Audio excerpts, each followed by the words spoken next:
and welcome back to my channel. My name is Margot and today we'll be doing something that's a lot of fun and a little bit different. I do this a lot on Instagram where I take people through my process as I paint and I create an original work of art. And so today I figured it would be fun to do this on YouTube and sort of talk you through my process as I do it. So it's gonna be sort of like a paint along with me where I discuss my techniques. So you'll be watching me create a watercolor mixed media piece inspired by ballerinas. And I will be explaining what I'm doing from the very beginning to the end of the piece. And hopefully that's also something that can help you learn new techniques and kind of shed a light on what I'm thinking as I'm doing it and how I work.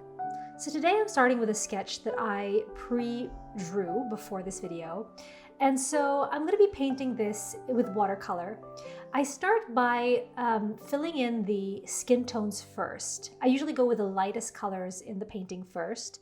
And typically that is the skin tones. So I'll use a combination of either red, brown, or a little bit of yellow or orange mixed together in order to get each individual specific skin shade and skin tone. So right now I'm blocking off the arms and the faces and just going over all the areas where you see skin roughly so that I have that layer put down first. And over time, I'm going to be building up the color of the skin layer by layer to add more depth and more luminance overall. So as you can see, I'm really not spending too much time getting too detailed with this, since it's really just to set a undertone and sort of foundation color that I'll be building on later. I did the same thing overall with all the other major colors that I was using here, so blocking off, generally speaking, the browns and yellows and blues that I was going to be using for their costumes, and kind of going over those areas really roughly. And so, for example, in the tutu here, I went from really, really pale, watered down, burnt umber, which is like a very grayish brown color, to slightly darker versions of it and sort of layering them one on top of the other to kind of add that translucent and that light texture. And so I always recommend going with a more watered down version of the color you want to be using at the very beginning, and then work in layers. And so that kind of ensures that your painting looks a lot more sophisticated, and the more layers you have, honestly, I think the more beautiful it ends up looking. But I think all of it depends on your style as well. And so I always recommend that you experiment and just sort of see what style you like and how you like to combine water with your paints, and whether you like it to be really, really vibrant from the get-go, or if you prefer it to be a little bit more layered looking. I'm also extending the blue into her arm a little bit, which is another thing that I like to do a lot, which is to use colors that I'm using in the painting throughout the entire painting. So just because this dancer's legs and arms are peach or beige in color, it doesn't mean that light isn't bouncing off that blue dress she's wearing and casting a blue light on her legs, or even the lady's yellow dress next to her, that's also sort of reflecting a yellow light on her as well. So the more you sprinkle the same color palette throughout the entire piece, the more cohesive that painting will look. So I added some detailing to the skirt and a little bit more dark shading up in the bodice area. I usually add a combination of blue or red, again, to define the edges of the arms. I usually like doing that, and sometimes I'll also add some pencil markings to kind of create more of an edge on those parts of the body. And here I'm using the same layering technique that I used on the dancer's blue dress on the dancer with the yellow dress. And so I'm using a yellow-orange kind of color to add some definition there, and using that same color on the tiara as well. And so now I'm moving on to some more of the decorative bits. So I'm going to be doing these leaves, sort of these rose bushes that will be wrapping on the lower corner and upper corner of the painting. And I think that's going to make it really pretty and feel very magical and fairy tale-like. So for this, as you can see, I really didn't spend too much time on the drawing. because I wanted to keep it quite loose and a little bit dreamy in quality. So I just sort of blocked off what the stems would look like, and then I'm going to be going over that with watercolor paints in a very loose style. And so I'm taking a lot of artistic liberties with the botanical section here because I'm not trying to be too botanically correct or anything like that. I just want it to look very fairy tale-like and dreamy. So the leaves aren't actually correct or anything like that. And you'll see later on that I'm going to be painting the roses in gold. For the stems, I'm actually using a Princeton 10/0 brush. And I don't usually like to use brushes this small for anything other than details because you can easily become too constricted and it's not very conducive towards making more flowing watercolor strokes. While I'm waiting for the vines to dry, I'm going to go back into my 3 figures and start working on the facial features.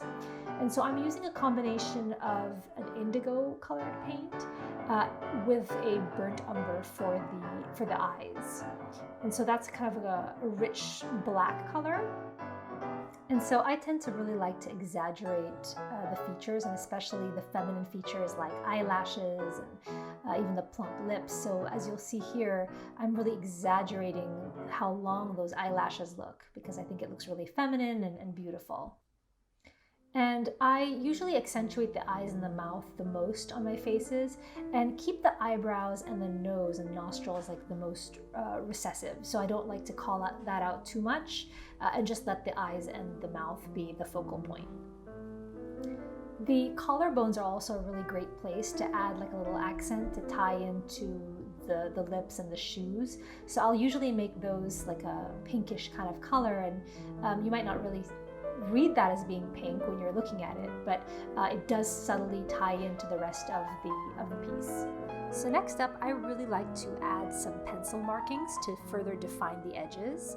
So right here I'm using my mechanical pencil and I'm outlining some of the arm and costume areas to kind of add a little bit more definition to all the edges. I also like to add some shading here and there, and that kind of helps give the drawing a little bit of a looser quality to it, so it doesn't get too stiff or too lifeless looking. So at the top of this figure's leg, I'm going to add a little bit of shading, rough shading, so that the drawing itself has more energy. And I don't recommend going through all of the edges with the pencil, but just really cherry picking certain areas that you want to add more accent to. And typically those are going to be darker areas with more shadows, so they're a little bit heavier and stand out a little bit more. So as you can see on the bottom of this yellow skirt, I didn't go over the entire skirt with the pencil. I kind of just chose certain areas to highlight a little bit more. Now here I think that the white tutu can use a little bit more depth and more layering, so I'm going to add a little bit more shadowing on the bodice as well as on the bottom of the tutu so that it looks a little bit more translucent. And here I'm using an indigo blue so that it doesn't end up looking too muddy or too brown, and I think that will tie in very, very well with the other blue dress that the other ballerina is wearing. I really love how on this particular piece, each dancer has her own specific color scheme assigned to her. So the dancer in the white is sort of inspired by diamonds. The one in the middle is sort of like a canary diamond, and the one on the right is loosely like a sapphire kind of color. And now I'm going over the cheeks one more time with quinacridone magenta color, which makes them look very rosy and youthful. I like to do the same with the lips as well. So typically all of the features have multiple passes of color. So I will layer, like I do with everything else, for the features so that they look soft, yet at the same time have a little bit more definition and depth. For the point shoes, I will specifically leave certain areas without color to mimic the reflective sheen of satin. And so for people who aren't familiar with ballet dancers' shoes, they often have ribbons that will crisscross at the ankle. This is my favorite part, where I am using golden acrylics in an interference gold fine color and going over certain parts of the illustration. So anywhere that I want it to look a little bit shimmery or golden, then I will go over that. And the wonderful thing about this paint is that it is slightly transparent, so you can really build up the golds, and it doesn't really interfere with the underlying colors as much. Now that that's done, I'm moving on to golden acrylics again, but this time with more opaque bronze and gold colored metallics, which I will use in certain areas of the costumes to bring out some shine. And I use these paints very, very sparingly throughout the painting because I don't want it to be really excessively shiny. I just want to be able to add some touches here and there to kind of give the illusion that there are jewels applied to the costumes. And I will add some touches here and there to the hair or maybe some of the outlines. And now I'm adding these little stars, which I think is a really cute touch and makes it look very magical. And I'm using the same gold iridescent acrylic paint for this. And while I'm waiting for that to dry, I'm going to come in and start painting the moon and the stars in the sky in the same gold acrylic paint as I used on the dress for the dancer in the middle of the painting. As you can see, the painting really starts to take a life of its own when you start adding the metallic inks to it, and it ends up looking a lot dreamier. And what I do as well, so that they don't end up looking like they're floating around in space, is that I'll start adding some light touches of blue and some shadows around them so that it makes them look more grounded to the page. And believe it or not, I'm going to go in with a third metallic color, which is actually going to be a bronze pigment from Schminke. And they make this beautiful gold, I call it fairy dust, but it's gold powder that you mix with water, which will very easily adhere to the paper once you're painting with it. Word of warning here, if you are using this, to be very careful not to accidentally inhale it because it will not be healthy for you to breathe this in. So try to keep a distance when you're working with this particular pigment. So here I'm going to be, again, like just adding touches throughout. And this particular pigment is a little bit grainier. So as you can see when I'm dipping it in the water, that it looks a little bit more like gold dust.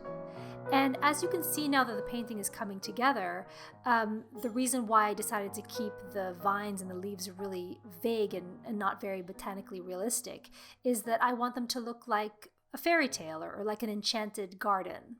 And because the Schminke gold powder is the most reflective of all the golds that I'm using, I'll be using that on the stars in the sky as well as on the moon and the rest of the flowers. I really love the otherworldly effect you get when you paint flowers in unexpected and luxurious colors like golds or bronzes. And then for this painting, I decided to try something really unusual, which I've never done before, which is to apply clear nail polish that has these beautiful sequin specks in them to areas of my painting that I wanted to sparkle even more. So this gives it like a multi-dimensional kind of effect and is really, really cool. I had never done this before, but it makes the sequins look like they've been sewn into the dress. Here I'm adding again some more shadows with some pencil, and as you see I go back and forth between paints and pencil depending on which areas I feel need to stand out more. And this is the end result.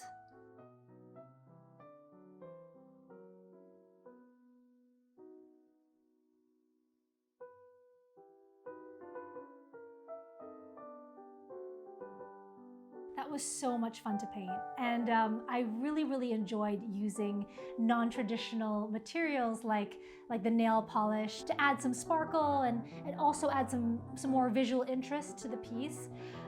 So hopefully that was helpful and that maybe gave you some ideas of what you could use on your next piece and some techniques that you might want to borrow from this process, for example. So if you like this video, don't forget to hit the like button and subscribe so that you can get reminders when I post new videos like this, for example. And I will see you next time. Thank you so much for watching. Keep creating, and I'll see you next time.